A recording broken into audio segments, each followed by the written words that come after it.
বাড়িতে যায়া ওই কথাটা বলে প্রয়োজনে ওদেরকে অগ্রিম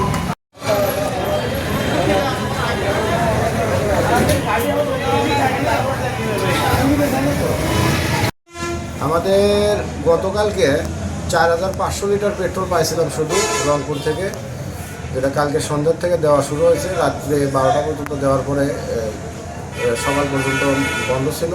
আবার আজকে সকাল থেকে দেওয়া হচ্ছে। আশা করতেছি যে সন্ধ্যার মধ্যেই তেলটা শেষ হয়ে যাবে। আর আজকে আমরা কোনো তেল পাই নাই, এর থেকে শুধুমাত্র ডিজেল পাইছি, এটা রাস্তার মধ্যে আছে বর্তমানে।